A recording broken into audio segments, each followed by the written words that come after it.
नमस्कार, स्वागत है आपका एमपीपीएससी क्लासेस के ऑनलाइन स्टडी प्लेटफॉर्म पे। मेरा नाम है स्प्रिया बिसेन और आज हम शुरू करने जा रहे हैं हमारा नेक्स्ट टॉपिक जो कि है progress of intellectual property rights in MP. मैं स्प्रिया बिसेन आज आपको करवाऊंगी इस टॉपिक को। मैं एमपीपीएससी के लिए मेंटर का काम भी करती हूँ, साथ ही इंटरव्यू सेशंस, पर्सनालिटी डेवलपमेंट और सबसे इम्पोर्टेंट कंटेंट राइटिंग का काम पिछले 3-4 सालों से कर रही हूँ। तो आई होप कि मेरे जो नॉलेज है और मेरा जो एक्सपीरियंस है वो आपकी प्रिपरेशन में मददगार होगा, है ना? तो चलिए शुरू करते हैं हम आज का टॉपिक जो है progress in intellectual property rights in MP. और इसको अगर हिंदी में देखें तो ये है मध्य प्रदेश में बौद्धिक संपदा आईपीआर की प्रगति। कमेंट्स जैसे जैसे आ रहे थे बहुत सारे स्टूडेंट्स के, तो मुझे ऐसा लगा कि ये टॉपिक मुझे बायलैंग्वेज लेके आना चाहिए ताकि आप सभी के लिए हेल्पफुल रहे।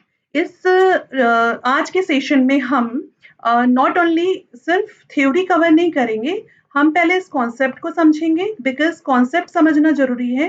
कॉन्सेप्ट समझ में अगर आ गया तो आप किसी भी प्रकार के क्वेश्चन को जो है डील कर जाएंगे।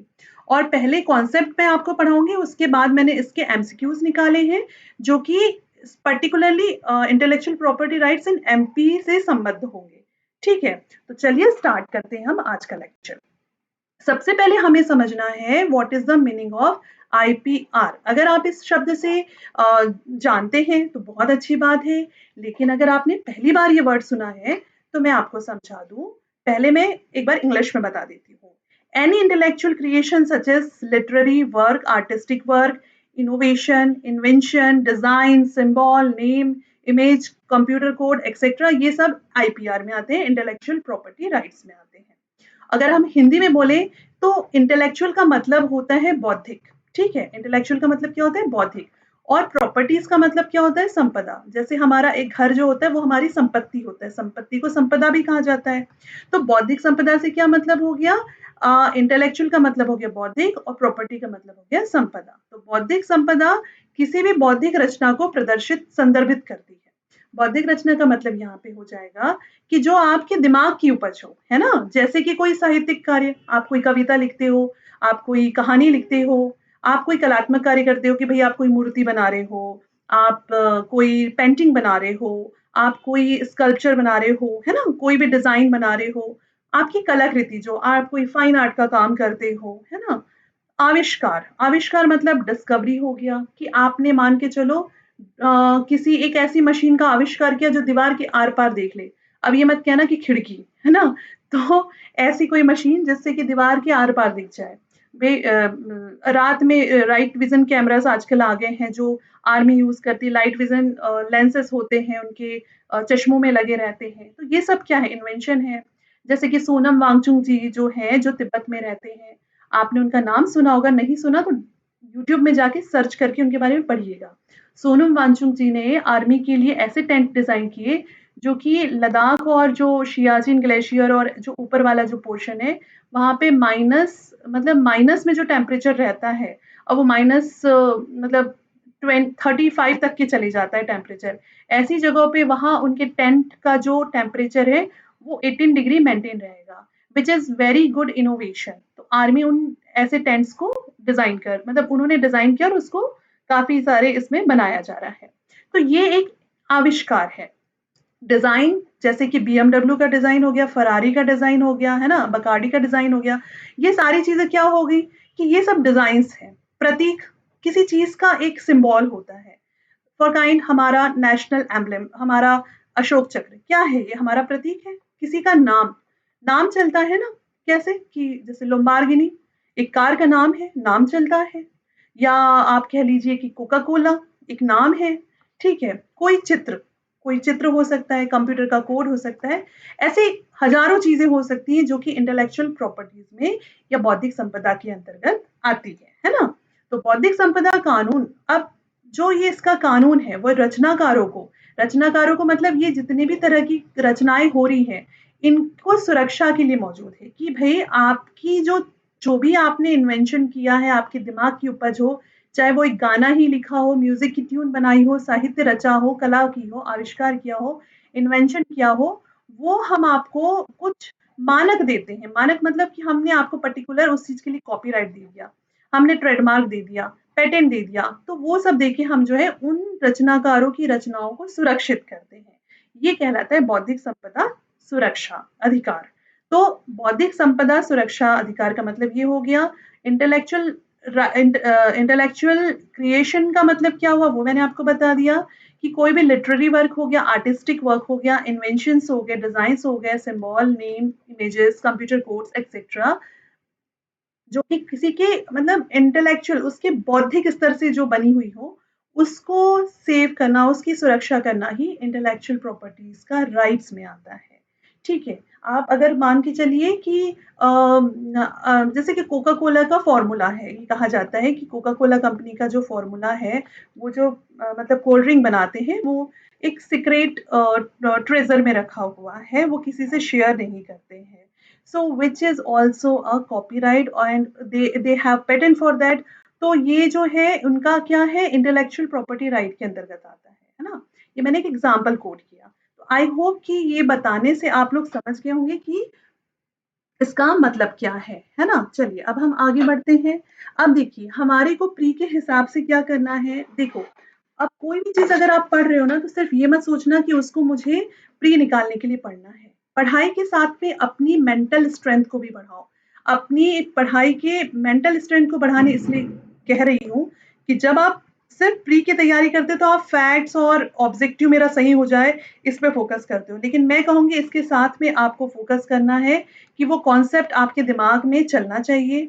उससे आपकी मेंस की अप्रोच बनेगी, और सिर्फ मेंस की अप्रोच नहीं, मुझे विश्वास है अगर आप तैयारी कर रहे हैं तो आप प्री भी निकालेंगे, मेंस भी निकालेंगे, and you will go for interview also. आप इंटरव्यू भी देंगे, ठीक है, आप इंटरव्यू भी देंगे। तो आपकी जो है, अगर आप तो ऐसे सोचिए कि मुझे इसको प्री में डील करना हो तो कैसे करूं, मेंस में करना हो तो कैसे करूं, और इंटरव्यू में करना हो तो कैसे करूं, उस हिसाब से आपको हर टॉपिक को पढ़ना है। जिस दिन आपने इस तरह से पढ़ लिया ना, आपका ना प्री रुकेगा, ना मेंस रुकेगा, ना ही इंटरव्यू रुकेगा, आप हर चीज में पास होते हुए चले जाएंगे और आप एक पोस्ट उठा के एक अच्छी पोजीशन पे जाके बैठ जाएंगे। ठीक है, ये चीज आप समझ लीजिए। तो अब हम यहाँ पे देख रहे हैं, पहले मैंने बताया कि what is the meaning of intellectual property rights. अब इसके बाद में ये जो इंटेलेक्चुअल प्रॉपर्टी राइट्स होते हैं, इनकी मेनली जो है 6 टाइप के होते हैं। कितने टाइप के होते हैं? 6 में। जस्ट अ मिनट, हाँ, जस्ट अ मिनट, मैं इसका कलर चेंज कर दूं पेन का, ये दिख नहीं रहा है। हाँ, ये कलर दिखेगा, रेड। तो intellectual property rights are is divided into दो में पहले हम डिवाइड करते हैं। देखो पहले समझ लो, ये जो इंटेलेक्चुअल प्रॉपर्टी राइट्स होते हैं, ये 6 टाइप के होते हैं। कितने टाइप के होते हैं? 6 टाइप के होते हैं, ठीक है। तो इसको पहले हम डिवाइड करते हैं। एक होता है कॉपीराइट। एक क्या होता है आपका? कॉपीराइट। जैसे आपने वर्ड कई बार सुना होगा कि कॉपीराइट्स है। मान के चलो कि ये मेरा चैनल है, कोई मेरे वीडियो को कॉपी करता है और मैंने कॉपीराइट करवा रखा है, तो मैं सामने वाले को केस कर सकती हूँ कि आपने मेरे वीडियो को मेरी परमिशन के बगैर अपने चैनल पे कैसे चलाया। तो उसके लिए उसे हर्जाना भी भरना बस पड़ सकता है। तो ये कॉपीराइट है कि मैंने अपने इंटेलेक्चुअल, मैंने अपने नॉलेज को जो इस चैनल पे शेयर किया, वो कोई और अगर यूज कर रहा है मेरी परमिशन के बगैर, तो वो क्या कर रहा है? कॉपीराइट का उल्लंघन कर रहा है। ठीक है, तो ये होते हैं कॉपीराइट। ऐसे कई चीजों के होते हैं, बुक्स के, कॉपीज के, किसी के म्यूजिक के, किसी के प्रोडक्ट के, किसी के इनोवेशन के, बहुत सारी चीजों के होते हैं, है ना। फिर उसके बाद इंडस्ट्रियल प्रॉपर्टीज, सेकंड क्या होता है? Industrial properties. तो इंडस्ट्रियल प्रॉपर्टीज को जो है हम दो इसमें डिवाइड करते हैं, ऐसे ही समझना, दो इसमें डिवाइड करते हैं, ठीक है। ये मैंने कहीं से ना, मैंने ये नेट से ये पिक्चर उठाया आप लोगों को समझाने के लिए, ठीक है। बट ये पिक्चर फ्री में था इसलिए मैंने उठाया है, क्योंकि नेट पे अवेलेबल था, ठीक है। मैंने यहाँ कॉपीराइट एक्ट का उल्लंघन नहीं किया है, नहीं तो तुम लोग मुझे ही बोलने लगो कि आपने कॉपीराइट एक्ट का उल्लंघन किया है। सो एनीवेज, ये हमने नेट से उठाया है। तो यहाँ पर है इंडस्ट्रियल प्रॉपर्टीज। इंडस्ट्रियल प्रॉपर्टीज में है प्रोटेक्शन ऑफ डिस्टिंक्टिव डिजाइन्स। देखो दो तरह का होता है। एक होता है कि इंडस्ट्रियल प्रॉपर्टीज में एक होती है डिजाइन्स होती है ना, डिस्टिंक्टिव साइंस होते हैं, ठीक है, ये हो गया साइंस, ठीक है। और एक होते हैं industrial designs and trade secrets. तो industrial design and trade secrets में, ये दो में हमने डिवाइड किया है। फिर से बोल रही हूँ, इंडस्ट्रियल प्रॉपर्टीज जो होती है, मतलब औद्योगिक संपदा जो होती है, उसमें पहला प्रोटेक्शन होता है किसी के साइन का, ठीक है, किसी के साइंस का, साइन मतलब उनके सिंबल्स का, संकेतों का, ठीक है। तो वो संकेत क्या हो सकते हैं, वो उनके ट्रेडमार्क हो सकते हैं। ट्रेडमार्क मतलब जैसे कि आपने डालडा का नाम सुना है, वनस्पति घी में डालडा इतना फेमस है कि लोग वनस्पति घी नहीं उसे डालडा ही कहते हैं, तो वो एक ट्रेडमार्क है। आपने जैसे देखा होगा कि हर कार के सामने उसके ट्रेडमार्क लगे रहते हैं। जैसे अगर ये शेवरोलेट की कार है तो उसके सामने आपने देखा होगा ऐसा कुछ लगा रहता है, ठीक है। तो ये किसका ट्रेडमार्क है, ये आ, उस कार का ट्रेडमार्क है। टाटा की कार के सामने ऐसा टी बना हुआ रहता है, ठीक है, ये टाटा का ट्रेडमार्क है। ये मैं एग्जाम्पल के लिए बता रही हूँ आपको, है ना। तो हर प्रोडक्ट के, हर कंपनी के क्या होते हैं, ट्रेडमार्क होते हैं। उसके बाद में होते हैं जियोलॉजिकल इंडिकेटर्स। जियोलॉजिकल इंडिकेशन का मतलब क्या हो जाएगा, जियोलॉजिकल इंडिकेशन का मतलब ये हो जाएगा कि ये जो रहते हैं ये किसी पर्टिकुलर भौगोलिक जो क्षेत्र होता है, जिस क्षेत्र में उसकी उपज होती है या उत्पत्ति होती है ना, जिसकी वजह से उसमें कोई स्पेशल क्वालिटी होती है, उसकी वजह से वो फेमस होता है, तो उसको क्या कहते हैं, जियोलॉजिकल इंडिकेटर। जैसे हम एग्जाम्पल के लिए क्या ले लें कि हमारे एमपी में सीहोर का गेहूँ, शरबती गेहूँ फेमस है, ठीक है। हमारे यहाँ जो है सीहोर का शरबती गेहूँ फेमस है। तो ये जो शरबती गेहूँ सीहोर का है वो क्यों फेमस है, क्योंकि पर्टिकुलर सीहोर की जो जियोग्राफिकल कंडीशन है, वहाँ का वेदर है, वहाँ का टेम्परेचर है, वहाँ का बारिश, वहाँ की ठंडक, वो बराबर उस शरबती गेहूँ को उसकी बेस्ट क्वालिटी देती है। तो इसको मिल गया यहाँ का जीआई टैग, शरबती गेहूँ, जी हाँ, इसको जीआई टैग मिला हुआ है। फिर उसके बाद में आप देख लोगे वो जो सुंदरजा आम है रीवा का, ठीक है, रीवा का आम जो है, कौन सा आम है, सुंदरजा आम। उस आम को भी जीआई टैग मिला हुआ है। क्यों, क्योंकि रीवा जगह में ही वो आम उगता है, और अगर वो आम कहीं और लगाओगे तो वो स्वाद नहीं आएगा। कहने का मतलब है जीआई टैग उस पर्टिकुलर, जैसे ये साइन से दिख रहा है, उस जियोलॉजिकल इंडिकेशन है, उस जगह का इंडिकेशन है कि उस जगह की वजह से उसको विशिष्टता मिली है, ठीक है। तो ये हमारा, देखो, एक ट्रेडमार्क क्या हो, एक हो गया हमारा कॉपीराइट, इंटेलेक्चुअल प्रॉपर्टी राइट्स के जो अलग अलग हैं। तो पहला हो गया कॉपीराइट, दूसरा हो गया ट्रेडमार्क, तीसरा हो गया जियोलॉजिकल इंडिकेटर। उसके बाद फिर हम चौथे पे आते हैं। अब देखो, ये तो हो गए इनके सिंबल, संकेत। इसके बाद मैंने कहा industrial design and trade secrets. तो किसी इंडस्ट्री का अगर कोई डिजाइन है या ट्रेड सीक्रेट है, तो वो भी क्या होता है, इंटेलेक्चुअल प्रॉपर्टी राइट्स के अंतर्गत आता है। तो उसमें हमने एक क्या शामिल कर दिया, और चौथे नंबर पे हमने पेटेंट शामिल कर दिया है।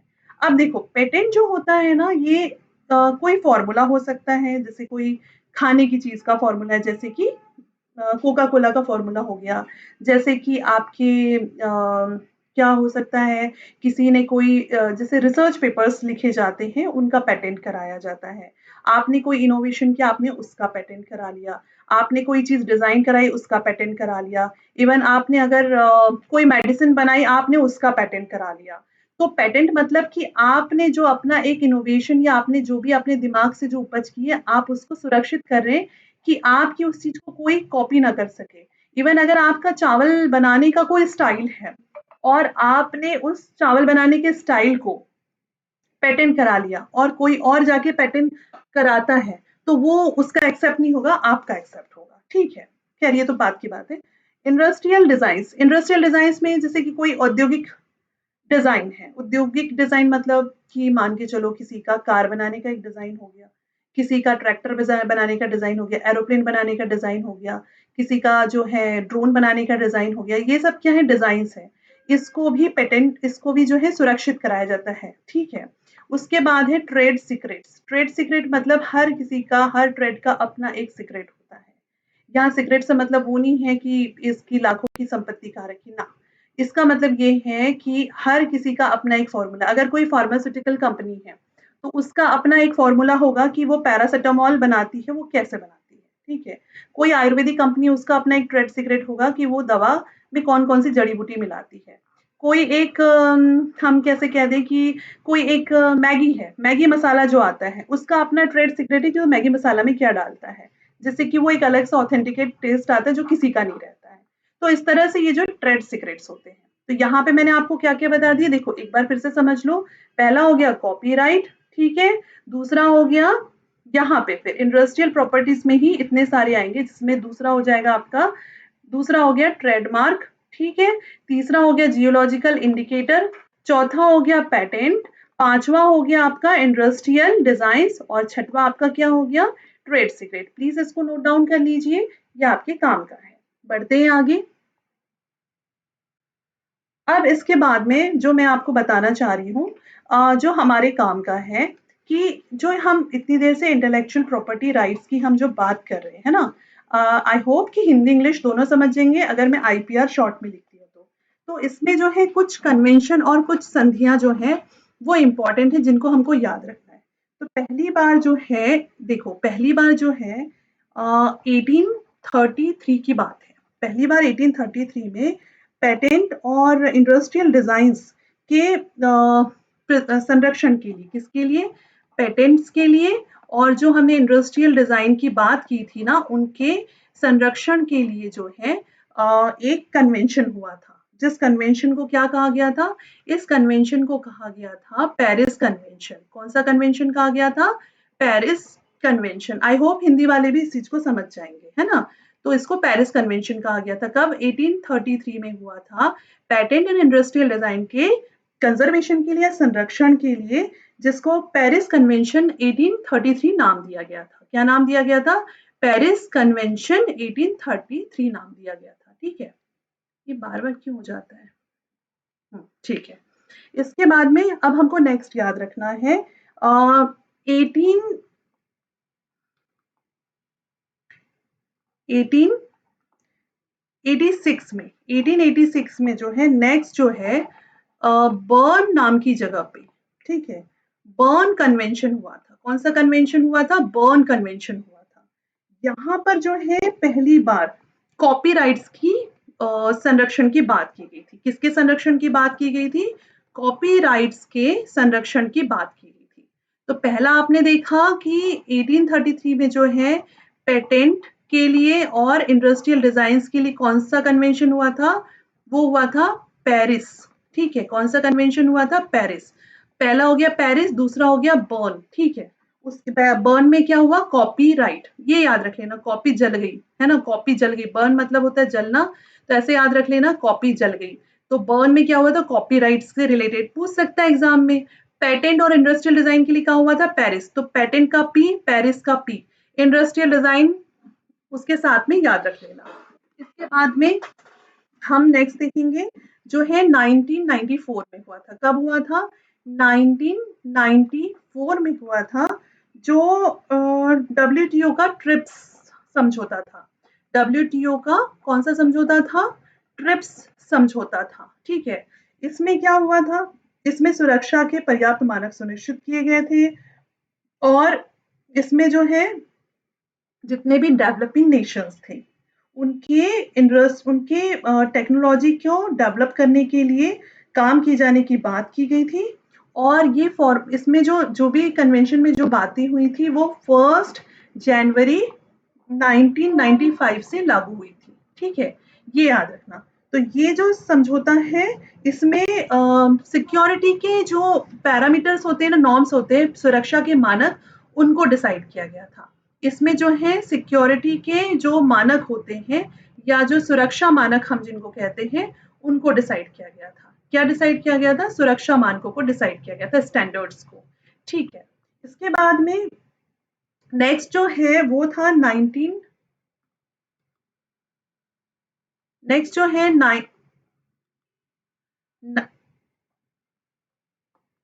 19 एक सेकेंड, हाँ एक सेकेंड, 1997 की बात है। 1997 में बुडापेस्ट में, कहाँ पर, बुडापेस्ट, बुडापेस्ट नाम की जो जगह है वहां पर कन्वेंशन हुआ था। बुडापेस्ट में क्या हुआ था, बुडा जस्ट अ मिनट भाई, चल ले तू। कन्वेंशन, बुडापेस्ट कन्वेंशन जो है,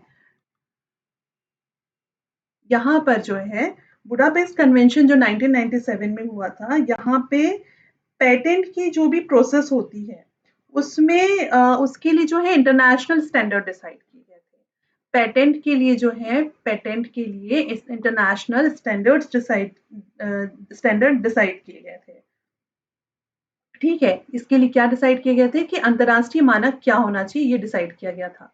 कहाँ पे? बुडापेस्ट में जो कन्वेंशन हुआ था, कि एक स्टैंडर्डाइज तरीके से, क्योंकि हर कंट्री अपने हिसाब से पेटेंट कर रहा था, तो उसके लिए एक स्टैंडर्ड, जिसको क्या कहेंगे, मानक क्या होना चाहिए, स्टैंडर्ड स्टैंडर्ड्स को डिसाइड किया गया था, या जिसको हम क्या कहेंगे, मानक डिसाइड किए गए थे। ठीक है, तो हम एक बार जल्दी से देख लेते हैं कि ये वो आईपीआर से, इंटेलेक्चुअल प्रॉपर्टी राइट से रिलेटेड इंपॉर्टेंट, हम जो है कन्वेंशंस की बात कर रहे हैं। किसकी बात कर रहे हैं? हम कन्वेंशंस की बात कर रहे हैं, इंटेलेक्चुअल प्रॉपर्टी राइट से रिलेटेड। सेकेंड, कुछ कन्वेंशंस की हम बात कर रहे हैं। सॉरी, आपको थोड़ा डिस्टर्ब हो रहा है, मेरी ये कुछ गड़बड़ चल रहा है यहाँ पे। ठीक है, जस्ट अ मिनट। हाँ, इंटेलेक्चुअल प्रॉपर्टी राइट से रिलेटेड कन्वेंशंस की बात करें, जिसमें कि 1833 में हमने पेटेंट और इंडस्ट्रियल डिजाइन से रिलेटेड पेरिस कन्वेंशन के बारे में बात किया। फिर 1886 में कौन सा कन्वेंशन हुआ? मेरे साथ साथ याद करिए, बर्न कन्वेंशन। बर्न कन्वेंशन कैसे याद रखेंगे? कि यहाँ पे कॉपी जल गई है ना, ऐसे याद रख सकते, कॉपीराइट से संबंधित था। 1994 वाला डब्ल्यूटीओ ट्रिप्स समझौता जो हुआ, वो 1 जनवरी 1994 को हुआ, जो कि सिक्योरिटी या सुरक्षा से संबंधित था। किसकी सिक्योरिटी या सुरक्षा से संबंधित था? तो औद्योगिक मानक जो होते हैं उससे। और उसके बाद 1997 में जो है बुडापेस्ट में जो कन्वेंशन हुआ, वो पेटेंट से रिलेटेड था, जिसमें कि स्टैंडर्ड मानक, स्टैंडर्ड्स की और या मानकों की, अंतर्राष्ट्रीय स्टैंडर्ड मानक क्या होना चाहिए पेटेंट के लिए, उसके बारे में डिसाइड हुआ था। ठीक है, इसके बाद में जो है भारतीय पेटेंट प्रणाली में भी कुछ इंपॉर्टेंट एक्ट्स थे। इंडियन इंडिया में जब जिसकी अगर हम बात करें,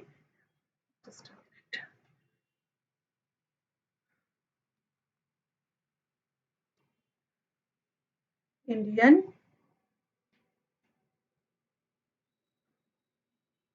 देखिए, इंडियन एक्ट सिस्टम में भी जो है कुछ हमको याद रखना है, थोड़ा दिक्कत हो रहा है लिखने में, माफ़ी चाहूँगी। तो पैटेंट से संबंधित पहला कानून जो है वो 1856 में आया था। भारत का पहला पैटेंट से संबंधित कानून कब आया था? 1856 में आया था, जो कि इन्वेंशन के सिक्योरिटी से रिलेटेड था, जो कि इन्वेंशन की सिक्योरिटी से रिलेटेड था। किससे रिलेटेड था? इन्वेंशंस की सिक्योरिटी से, कि कोई भी अगर इन्वेंशन होता है तो उसकी सुरक्षा कैसी होनी चाहिए, कि भाई कोई उस इन्वेंशन को चुरा ना ले, उसका फॉर्मूला ना चुरा ले, इससे रिलेटेड था। कब आया था? 1856 में। 1857 में तो क्या हुई थी? हमारी रिवॉल्ट हुई थी, ऐसे याद रख लो। 1857 में 1857 की क्रांति या 1857 का रिवॉल्ट हुआ था, तो इनमें उसके एक साल पहले ही ये कानून आया था। फिर उसके बाद में 1872 की अगर हम बात करें, 1872 की हम बात करें, तो पैटर्न और डिजाइन की सिक्योरिटी के लिए आया था। जो पैटर्न्स होते हैं, अलग अलग पैटर्न्स और डिजाइन, क्योंकि अंग्रेज उस समय इंडिया में आके बहुत सारे काम कर रहे थे, तो उन्होंने क्या किया था? उन्होंने और पैटर्न्स और डिजाइन से रिलेटेड, डिजाइन से रिलेटेड जो है सिक्योरिटी संबंधित कुछ नियम लेके आए थे। ठीक है, ये ऐसे आप याद रख लीजिएगा। उसके बाद में फिर आप याद रख लो कि जब 1911 हुआ, 1911 में, आज लगता है ये चलने के मूड में नहीं है ना? 1811, सॉरी, इस ये, ओफो, जस्ट अ मिनट। 1911 की अगर हम बात करें, ठीक है, 1911 की अगर मैं बात करूं, तो 1911 में क्या हुआ था? 1911 में जो है इंडियन पेटेंट और डिजाइन एक्ट आया था। Indian patent Indian patent and design act आया था। क्या आया था? Indian patent and design act आया था। इसको हिंदी में बोलेंगे भारतीय पेटेंट और डिजाइन अधिनियम आया था। भारतीय पेटेंट और डिजाइन अधिनियम आया था। इसको नोट डाउन करते हुए चलिएगा मेरे साथ साथ। और 1949 में जब भारत आजाद हो गया, उसके बाद की बात कर रहे हैं। जब भारत आजाद हो गया उसके बाद में 1949 की बात है। 1949 में क्या हुआ? उस समय जो है बख्शी टेकचंद्र कमेटी बनी थी, जिनने पेटेंट नियम की समीक्षा की थी। ये इंपॉर्टेंट कमेटी है, जिसका नाम क्या है? जिसका नाम है जिसका नाम है बख्शी टेकचंद्र। क्या नाम है? याद रखिएगा, बख्शी टेकचंद्र, बोलते जाइए मेरे साथ। बख्शी टेकचंद्र कमेटी, क्या नाम है इसका? बख्शी टेकचंद्र कमेटी। क्या नाम है इसका? बख्शी टेकचंद्र कमेटी। क्या याद रखेंगे हम? बख्शी टेक चंद्र कमेटी। कौन सी कमेटी? बख्शी टेकचंद कमेटी, ठीक है, ऐसे याद रखिएगा। तो ये कमेटी बनी थी सिर्फ पेटेंट कानून जो बना था पहले, कब बना था? पहले जो 1911 में इन्होंने किया था ना पेटेंट डिजाइन और एक्ट, उसको रिवाइज करने के लिए, क्योंकि देश आजाद हो चुका था, तो इन्होंने उस एक्ट को रिवाइज करने के लिए जो है ये कमेटी बनाया था। और उसके बाद में इन्होंने जो है ये कमेटी ने समीक्षा की, और फिर उसके बाद में 1970s की बात है। कब की बात है? 1970s की बात है। 1970s में क्या हुआ? 1970s में पेटेंट अधिनियम 1972 को लागू हो गया। 1970 में इसके ऊपर में अधिनियम को जो है पारित किया गया, और इसको लागू कब कर दिया गया? तो इसको लागू कर दिया गया 1972 में। कब लागू कर दिया गया? 1972 में लागू कर दिया गया। कब लागू कर दिया गया? 1972 में लागू हो गया। कब लागू हो गया? 1972 में लागू हो गया। ठीक है, ऐसे याद रख लीजिएगा। ठीक है, तो यहाँ मैंने आपको मेन बता दिया। तो पहली अब स्टार्टिंग समझ लीजिए कि इंटेलेक्चुअल प्रॉपर्टी राइट के लिए 1833 से patent industrial design Paris convention में हुआ। 1886 में बर्न कन्वेंशन कॉपीराइट्स के बारे में बात हुई। 1994 डब्ल्यूटीओ ट्रिप्स में 1 जन 1994 को सुरक्षा से संबंधित बात हुई। किसकी सुरक्षा से संबंधित बात हुई? इन्होंने बात की कि जो मानक होते हैं और इंडस्ट्रियल जो भी प्रौद्योगिकी या टेक्नोलॉजी आप यूज करें उससे सिक्योरिटी से संबंधित। उसके बाद में 1997 बुडापेस्ट कन्वेंशन में पेटेंट के स्टैंडर्ड डिसाइड किए गए। अब उसके बाद हमने बात की इंडियन एक्ट से रिलेटेड। किससे रिलेटेड बात की हमने? इंडियन एक्ट से रिलेटेड बात की, है ना? हमने किससे रिलेटेड बात की? इंडियन एक्ट से रिलेटेड बात की। तो इसमें क्या है? 1856 में जो है इन्वेंशन से रिलेटेड पहला जो है कानून आया था, कि इनोवेशन से रिलेटेड था।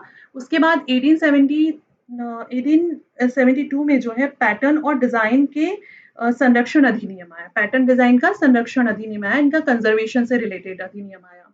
1911 में जो है Indian patent and design act आया। ठीक है, उसको रिवाइज किया गया बख्शी टेकचंद कमेटी के द्वारा 1949 में, और फिर 1970 में उस समीक्षा के बाद में 1970 पेटेंट अधिनियम आया, जिसको कि 1972 में लागू कर दिया गया, और था 20 अप्रैल को। कब लागू किया गया? 20 अप्रैल को। कब लागू किया गया? 20 अप्रैल, ऐसे आप याद रखिएगा। ठीक है, बढ़ते हैं आगे। आई होप इतना समझ में आया होगा आप लोगों को। इसके बाद में ये जो अब 1970 में जो कानून आ गया है ना, 1970 में जो कानून आ गया, ये कानून जो है समय समय पर जो है संशोधित होता रहा। ठीक है, ये कानून जो है समय समय पर संशोधित होता रहा। तो 1970 में जो कानून बना, 1970 में ये जो कानून बना था, 1972 में ये लागू हो गया, ये हमको पता है अच्छे से। इसके लागू होने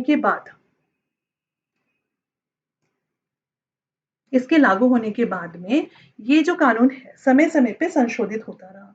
तो कब कब ये संशोधित होता रहा? तो ये 2003 में एक बार संशोधित हुआ है। ठीक है, थोड़ा पेन की वजह से डिस्टर्ब हो रहा है video, I am sorry for that. उसके बाद फिर इसमें नए नियम डाले गए, फिर 2005 में संशोधित हुआ। उसके बाद संशोधन मतलब अमेंड किया गया इसको, और 2006 में लेटेस्ट इसका संशोधन हुआ है। तो ये याद रखिएगा कि जो 1970 में आपका कौन सा नियम आया था? पेटेंट एक्ट आया था। कौन सा आया था?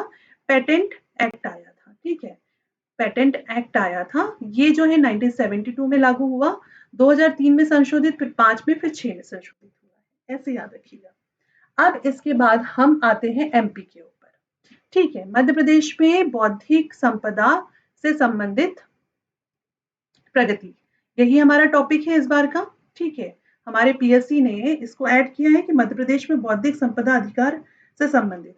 तो देखो, मध्य प्रदेश, पहले मैं ये हिंदी का बता रही हूँ और इंग्लिश का भी है, और ये हमने उठाया है इसको, ये देखिए, ये हमने इंडियन पेटेंट ऑफिस, और साथ ही साथ ये पूरा जो है ना, ये इंदौर में intellectual property right facilitation centre है।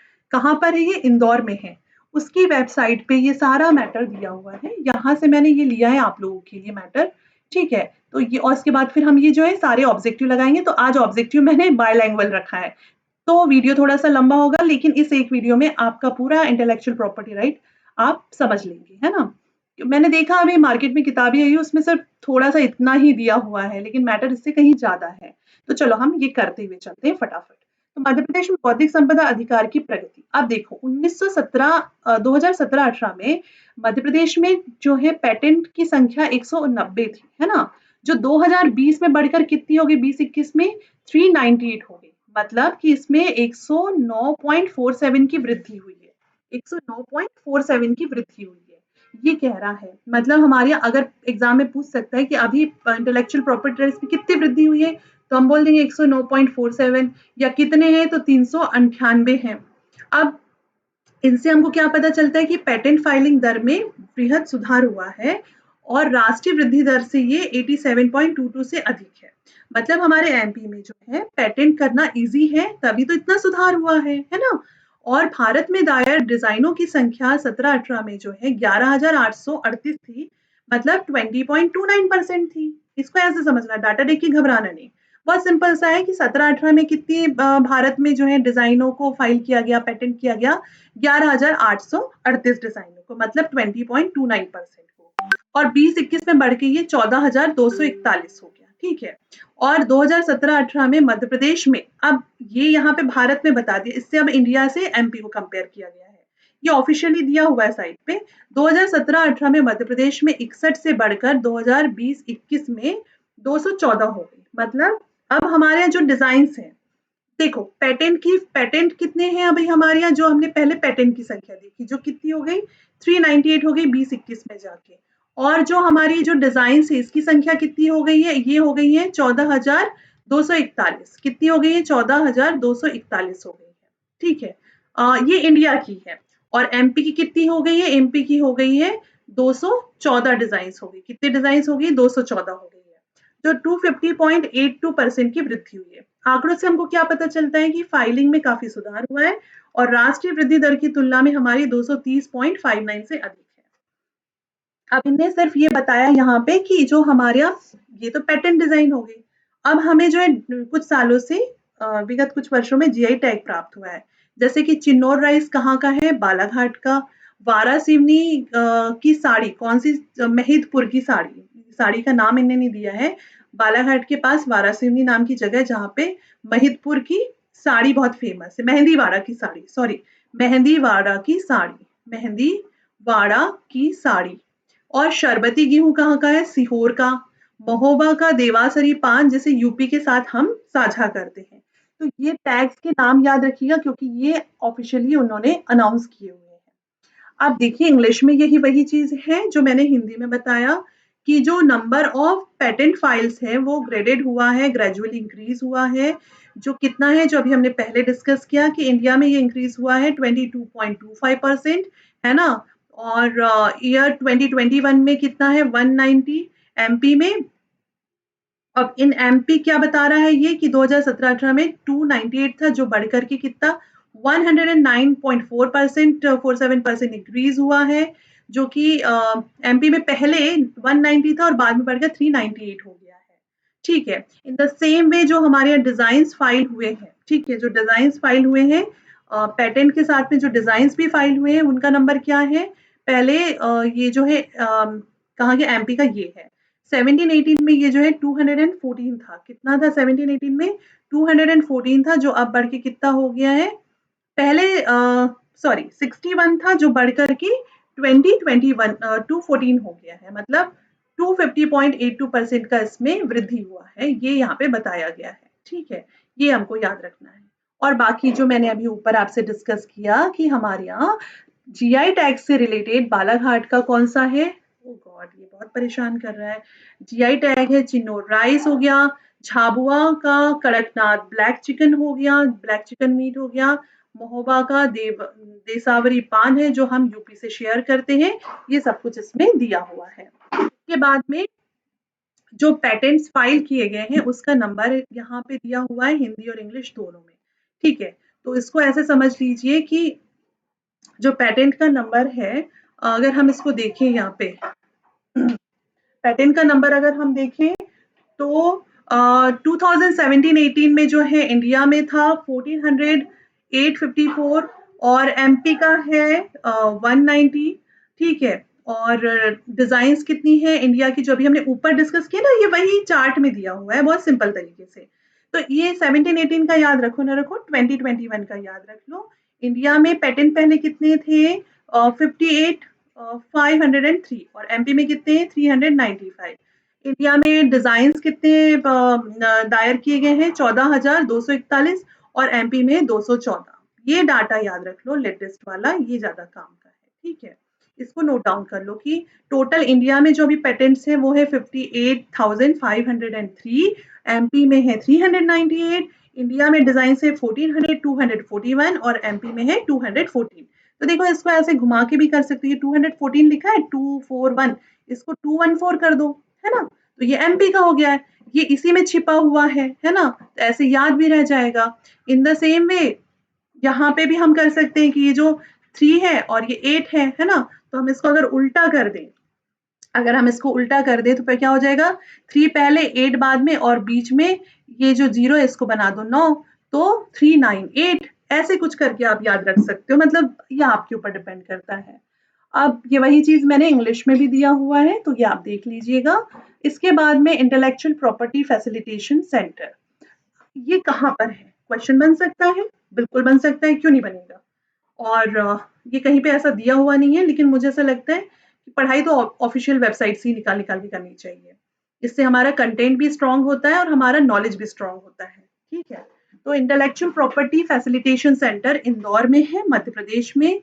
और confederation of Indian industry in association with the, ये जो है ना, ये एक कॉन्फेडरेशन ऑफ इंडियन इंडस्ट्रीज है, उसका एसोसिएशन है ministry of micro small medium enterprises के साथ में।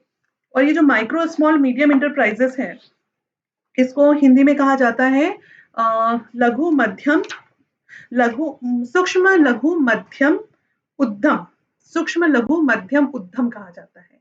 देखो, माइक्रो मतलब हो गया सूक्ष्म, स्मॉल हो गया मतलब लघु, मीडियम मतलब हो गया मध्यम, और इंटरप्राइजेस का मतलब हिंदी में होता है उद्यम। तो इसको हम क्या कहते हैं? सूक्ष्म लघु मध्यम उद्यम।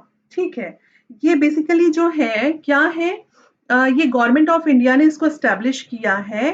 कैसे? इंटेलेक्चुअल मतलब बौद्धिक संपदा अधिकार फैसिलिटेट सेंटर इंदौर में।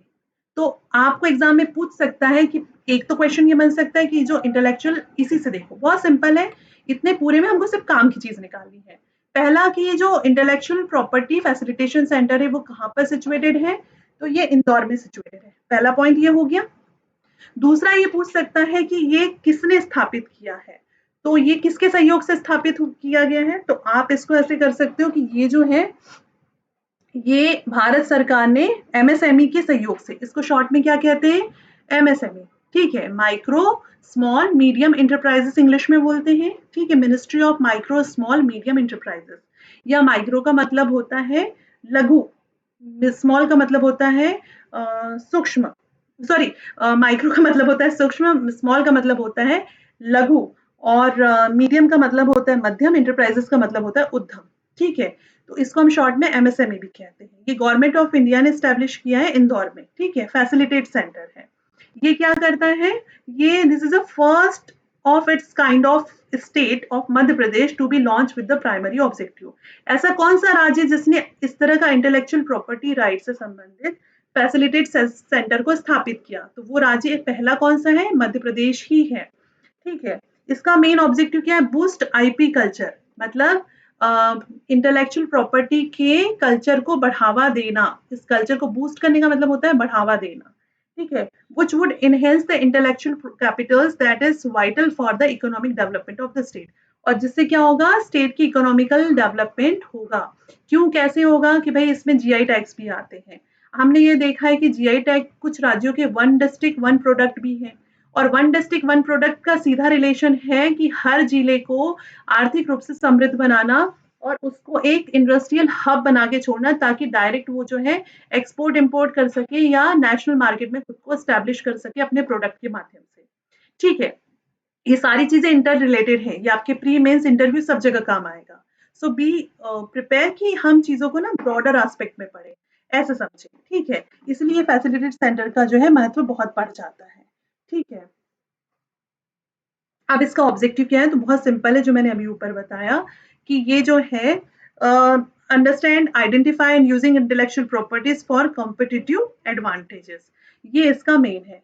तो आपको सिर्फ ये सिंपल भाषा में समझ लीजिए कि इससे क्या होगा, इससे जो है मध्य प्रदेश को जो है एक अच्छा सुनहरा अवसर मिलेगा और इंटेलेक्चुअल प्रॉपर्टी की अवेयरनेस ट्रेनिंग प्रोग्राम चलाए जाएंगे। कहाँ पे? ये जो इंटेलेक्चुअल प्रॉपर्टी फैसिलिटेशन सेंटर जो इंदौर में खोला गया है ना, यहाँ पर जो है ट्रेनिंग दी जाएगी, काउंसलिंग की जाएगी, एडवाइजरी। अगर इंदौर वाले तो एक बार जाके जरूर देखना, जो इंदौर में रहते हैं। और इससे क्या होगा कि आप एमएसएमई के माध्यम से जो है आपका जो बिजनेस है उसको बढ़ा सकते हो, है ना। और नई चीजें सीख सकते हो, नई टेक्नोलॉजी सीख सकते हो, मशीनें चलाना सीख सकते हो, और एमपी का जो है इससे जो है नाम बढ़ेगा।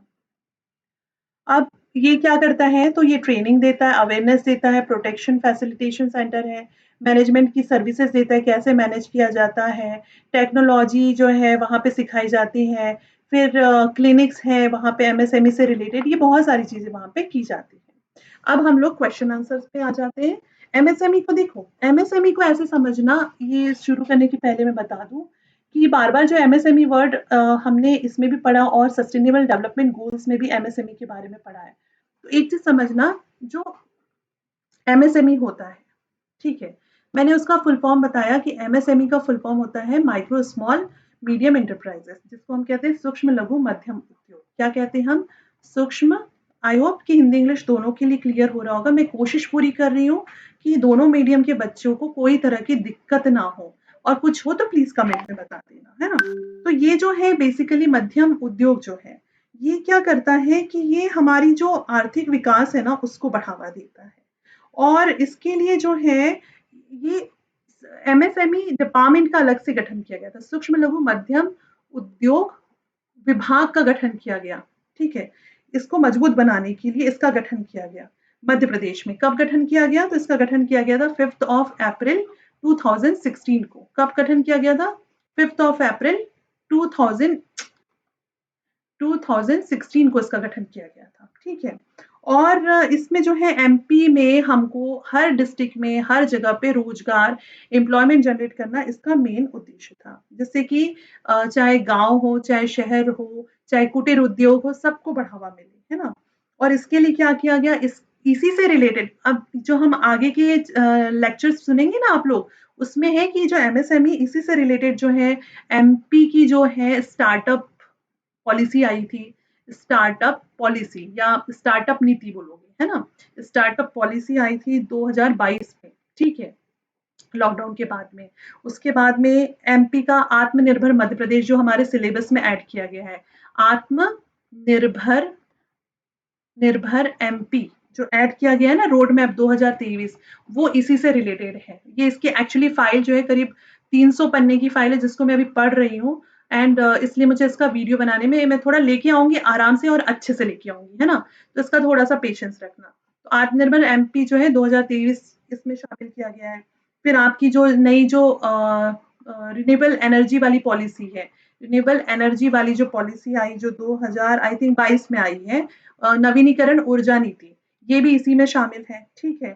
उसके बाद में आपका क्या शामिल हो जाएगा, आपका शामिल हो जाएगा इसमें हम आगे देखें तो इसमें शामिल हो जाएगा वन डिस्ट्रिक्ट वन प्रोडक्ट। क्या शामिल हो जाएगा? वन डिस्ट्रिक्ट वन प्रोडक्ट, इसी में शामिल हो जाएगा।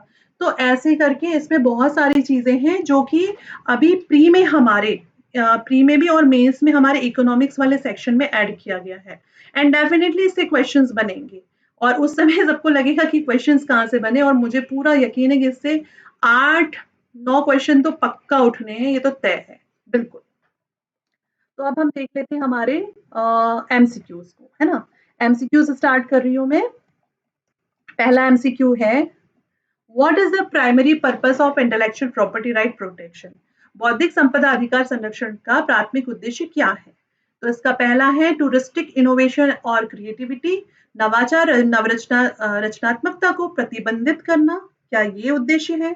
टू इंकरेज मोनोपॉलिसीज, एकाधिकार को प्रोत्साहन देना, टू प्रमोट इनोवेशन और क्रिएटिविटी, नवाचार रचनात्मकता को बढ़ावा देना, टू लिमिट कंपटीशन, प्रतिस्पर्धा को सीमित करना। तो इसका राइट आंसर क्या होगा कि इंटेलेक्चुअल प्रॉपर्टी राइट का प्राइमरी पर्पस क्या है? प्राइमरी पर्पस है प्रमोट इनोवेशन और क्रिएटिविटी, नवाचार और रचनात्मकता को बढ़ावा देना। ठीक है।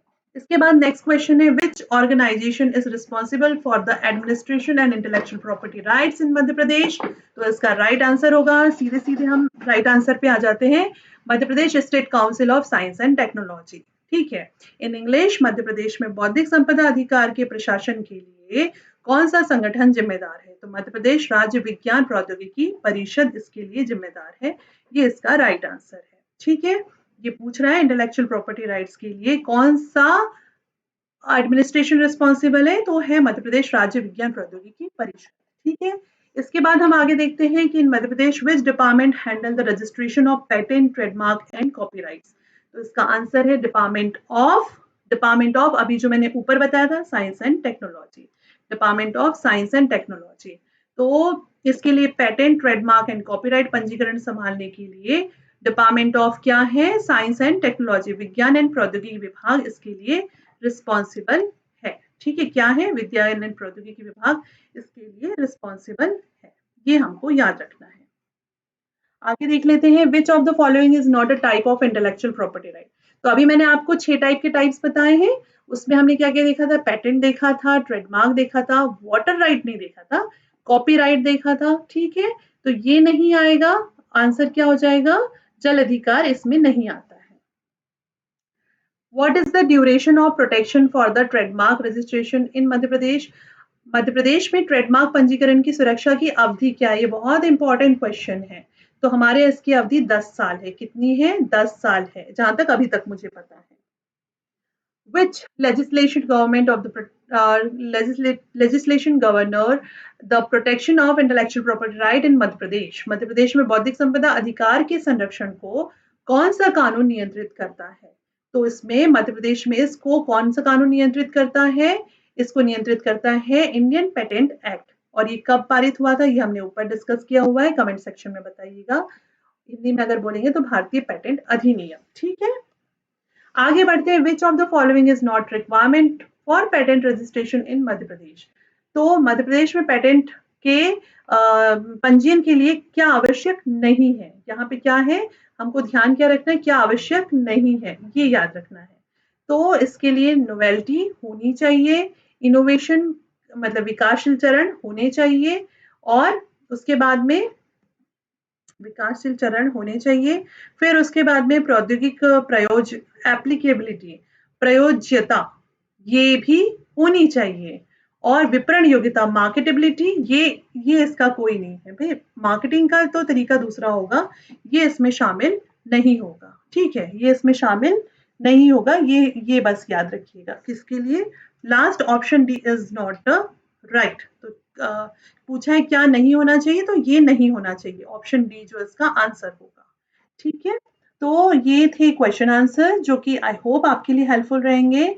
और इस वीडियो को आराम से बैठ के नोट्स भी बनाइए, इसके साथों साथ शॉर्ट नोट्स बनाइए। ठीक है। क्वेश्चन आंसर्स में जो मैंने बताया उसको भी नोट डाउन कर लीजिए, और अपनी पढ़ाई को बार बार रिवाइज करिए। जो मैंने बुक लिस्ट आपको बताई हुई है उन बुक्स को बार बार रिवाइज करिए।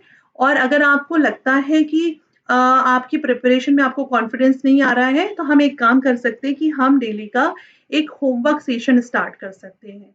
क्या स्टार्ट कर सकते हैं? होमवर्क सेशन, जिसमें कि मैं आपको रोज का वर्क दूंगी कि आपको इतने टॉपिक तैयार करने हैं, इतने ऑब्जेक्टिव लगाने हैं, और हम उसको टारगेट करेंगे कि हम 40 दिनों में पूरा सिलेबस कवर कर लें, और लास्ट के जो 20 डेज है वो हम रिवीजन के लिए रखेंगे। तो अगर आप ऐसा कुछ चाहते हैं तो कमेंट सेक्शन में मुझे जरूर बताइएगा। मैं आपकी मेंटर प्रिया बिसेन आपकी हर परेशानी सॉल्व करने के लिए बैठी हूँ। So thank you so much for watching this video. देखते रहिए MPPSC classes. All the best.